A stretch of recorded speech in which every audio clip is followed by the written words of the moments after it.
जी इन्होंने कहा कुछ लोग ऑडिट को प्रेफर करते हैं, कुछ टैक्स को प्रेफर करते हैं, क्या हमें एडवाइजरी में भी जाना चाहिए? वो तमाम लोग जो एडवाइजरी को प्रेफर नहीं करते ना, उनसे एडवाइजरी की स्पेलिंग पूछ लें, वो एस की जगह कुछ और बता देंगे। एग्जैक्टली नहीं पता होता कि क्या है। बस किसी और से पूछते हैं, उसने ऑडिट में आर्टिकल्स क्यों होते हैं यार, ऑडिट में जाऊंगी एडवाइजरी, कहते हैं यार एडवाइजरी पता नहीं क्या होता, ऑडिट में चले जाओ।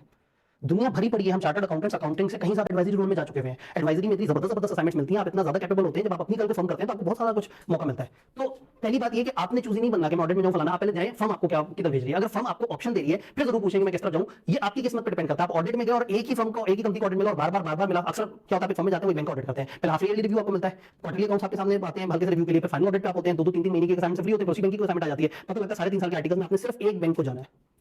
तो ये हर किसी के डिफरेंट एक्सपीरियंस, मैं बार बार ये बता रहा हूं कि सब लोगों के सेम आर्टिकल्स नहीं है, एक ही फर्म में दो एक ही टाइम पे एंटर होने वाले दो अलग अलग बच्चों के अलग अलग एक्सपीरियंसेस होंगे। तो कुछ चीजें लक से हैं और कुछ चीजें हमारी ख्वाहिश से हैं। पहली लक है कि आप कहां पहुंचे, अब दूसरा ये कि आपने क्या किया। आप अगर सारा अपना फोड़ते रह गए, अब मुझे वो एचआर वाली असाइनमेंट मिली कि जी गवर्नमेंट का बैंक है, आपने इसका एचआर मैनुअल बना के देना है, तो पहले तो सबने कहा तेरे आर्टिकल्स हो गए, कुछ नहीं, ये हमारी फील्ड में एचआर की लर्निंग कहां होती है। खैर अब जब मैं आ गया था वहां तो मैंने कुछ सीखना तो था, फिर जरा दुनिया की एचआर रिपोर्टें देखी, बैंकों की एचआर रिपोर्टें देखी, एचआर को समझा, बिजनेस को समझा, तो मुझे बिजनेस मैनेजमेंट समझ आना शुरू हो गई। उसकी इंटरनेशनल किताबें पढ़ी, तो मजे की बात है कि मेरी अटेम्प्ट 1.5 साल बाद थी और मैंने रोड टूवर्ड्स बिजनेस मैनेजमेंट की किताब लिख दी थी।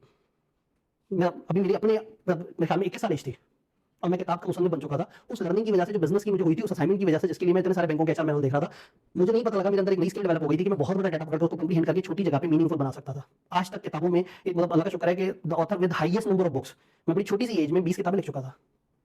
आप लोगों ने अभी कैफ में देखा, सीए फाइनल आधी मेरी किताबें, अल्लाह का शुक्र है। कॉर्पोरेट लॉ सीए फाइनल में किताब ही नहीं आई कैफ की, मेरी किताब सोर्स बुक है पिछली 20 अटेम्प्ट से।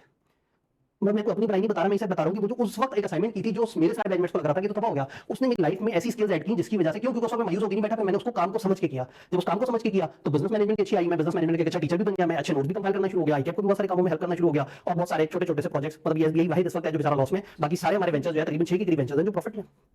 तो ये सारी लर्निंग कहां से मिली है? उस एक असाइनमेंट में मायूस ना होकर समझ के, यहाँ पे ये क्या है, चीजें किस तरह चलती है, ऑर्गेनाइजेशन कैसे चलती है, लोगों के साथ कैसे डीलिंग करनी है, आज तक वो वाली पॉलिसीज में अप्लाई करता हूं, मुझे फायदा होता है।